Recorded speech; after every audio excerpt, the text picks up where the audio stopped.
Là, le but, c'est d'utiliser une méthode de moxibustion très connue pour renforcer le corps, renforcer la rate, l'estomac, qui elle-même va nourrir la batterie des reins.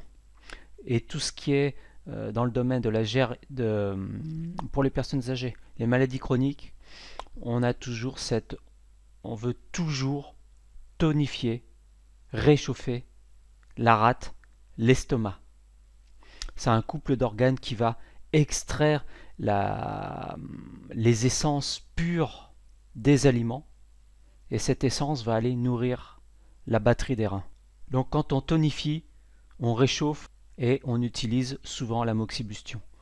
L'aiguille toute seule est moins efficace pour tonifier. Ou vous avez des méthodes de tonification avec les aiguilles qui sont complexes. Donc nous on passe directement sur la moxibustion. Je rappelle que la moxibustion signifie endurer le feu. Il y a cette notion de répétition des séances, cette notion d'endurance. Et la plupart des gens délaissent la moxibustion parce qu'ils n'ont pas la bonne technique, ils n'ont pas le bon matériel, ils sont gênés par la fumée, par l'odeur, parce que tout ça, ça a été mal enseigné. Donc c'est dommage. Une méthode facile, efficace, moi je prends le gingembre, moxa sur gingembre, ça me paraît une bonne méthode. Le rouleau de moxa, le bâton de moxa qui est très connu, je dirais que lui, le désavantage, c'est qu'il est pas, on a un peu du mal à doser on a beaucoup de fumée. Après ça dépend du produit, hein. Si vous allez chez vernature.fr, ils ont des bons produits. Le bâton de moxa, c'est une méthode plus longue, donc ça décourage les gens. Alors que nous, on va utiliser une méthode un peu plus directe avec le gingembre plus moxa. Donc on va raccourcir les séances, mais en même temps, on va insuffler, on va injecter beaucoup plus de chaleur dans le corps que la méthode traditionnelle du bâton d'armoise. Un petit peu de chronobiologie. Je cherche ma lune noire. Elle est là, non? Elle est où ma lune noire? Lune noire, non, c'est pas Stripe, hein. Je sais pas où elle est. Lune noire. Alors, puisqu'on est là, il y a des périodes du corps et des périodes de l'année où on arrive sur les intersaisons, ici, là, ce qu'on appelle la 5e saison. On retrouve la rate, l'estomac. Des saisons où il est bon d'aller, on parle de détox en Orient, en Occident c'est plutôt à la sortie de l'hiver pour aller réveiller le corps et faire le travail de drainage des toxines. Mais en fait, entre chaque saison, c'est une période où le corps est faible, où le corps doit s'adapter. Pour cela, on fait appel aux qualités de la rate. Et c'est le meilleur moment pour appliquer l'amoxibustion sur estomac 36. Et la période la plus importante, l'intersaison la plus importante, c'est quand on arrive sur l'été indien, c'est début août en général. Donc là aussi, la rate est très sollicitée, rate estomac très sollicitée. C'est une période où on va plutôt jeûner, diminuer l'apport alimentaire et surtout chauffer le corps, travailler sur estomac 36 et sur d'autres points du corps qu'on peut chauffer. Ce qu'on appelle la moxibustion des 8 jours. Et si on est malin, on va pouvoir aussi, en fait, est-ce que je vais trouver ça? Travailler sur l'intersaison et sur les phases de la Lune. Vous voyez ici, là ça tombait bien, on était en août 2019. Le 1er août 2019, c'était l'occasion de commencer un traitement. On arrive sur la nouvelle lune, donc c'est la lune noire. Et à ce moment-là, l'énergie dans la nature et l'énergie du corps est au plus faible.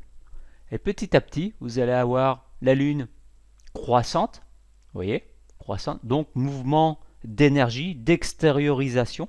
Donc c'est une période de croissance où on fait, où c'est la graine qui est en train de germer.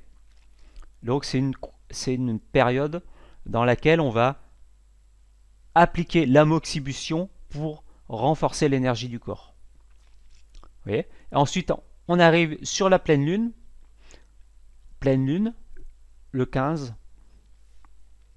Et à ce moment-là, on arrête.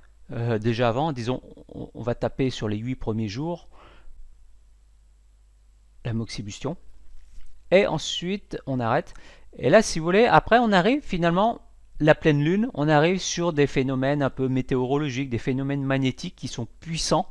Et si vous observez bien les phénomènes dans la nature, on arrive à une période explosive de l'année. L'énergie est à son maximum. Là, on est dans une phase de croissance de la nouvelle lune jusqu'à la pleine lune. Donc, on arrive croissance maximum et ensuite, l'énergie dans la nature et dans le corps va subir un nouveau cycle de décroissance jusqu'à la nouvelle lune, jusqu'à la prochaine nouvelle lune. Donc, il est plutôt conseillé d'aller chercher les nouvelles lunes pour accompagner la germination de la graine. D'accord? Sur les intersaisons. Ce qu'on fait, on choisit, vous prenez les 8 premiers jours et vous chauffez estomac 36. Estomac 36, là on est sur une moxibustion directe. Ou on peut choisir le nombril aussi. Une séance par jour pendant 8 jours. Sinon, Genmai 4. Ce sont des points, voilà. Le nombril, le travers de porc, enfin le travers de la main, pas votre travers de porc, votre travers de main, et en dessous, on est sur Genmai 4.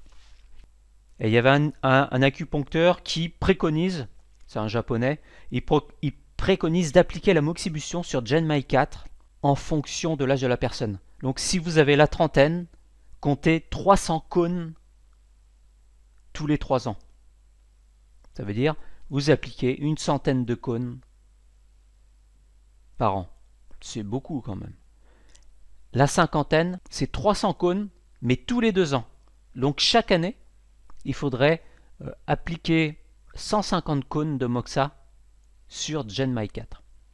Et pour la soixantaine, c'est 300 cônes par an.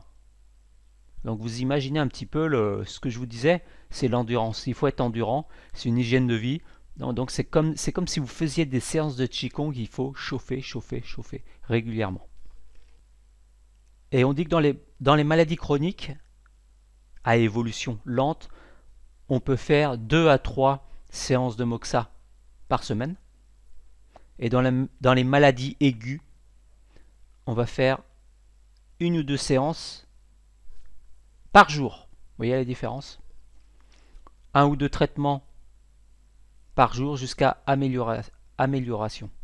Et en fait, ce que je disais, la rate, l'estomac, contrôle les reins. Oui. Phénomène de domination. Elle contrôle, elle va aussi nourrir les reins. Il y a un temps pour tout, un temps pour l'activité, le repos et pour le soin. On a une tranche horaire très intéressante qui est entre 3 heures du matin, 3 heures du matin et 5 heures. C'est par ici, là on est à 4 heures, 3 heures. Entre 3 heures et 5 heures, ah on ne le voit pas mais c'est pas grave, on est sur l'heure du poumon. Le poumon, on arrive sur un pic d'énergie dans le corps. Le poumon est chargé de distribuer le sang et l'énergie dans tout le corps. Donc on peut envisager un premier traitement entre 3 heures et 5 heures du matin. Et le deuxième traitement intéressant, c'est entre 19 heures et 21 heures. C'est le triple réchauffeur, méridien triple réchauffeur, qui lui est chargé de bien redistribuer toute l'énergie du poumon jusqu'au rein. Donc c'est un axe vertical qui passe par les poumons, rate, estomac, rein. D'accord? Donc à 19h, 20h, c'est aussi l'occasion, la bonne heure pour chauffer le corps, faire des traitements. Et ici, vous avez la journée, donc pic d'activité, le matin d'ailleurs, voilà, c'est intéressant. Le matin, c'est le printemps, pic d'activité. Ensuite, c'est le coup de barre, normalement, ici, là, on arrive sur les intersaisons. L'été, à midi, c'est l'activité la plus rayonnante. Enfin, normalement, on est au un regain d'énergie. Ensuite, on arrive sur la sieste de 14 heures.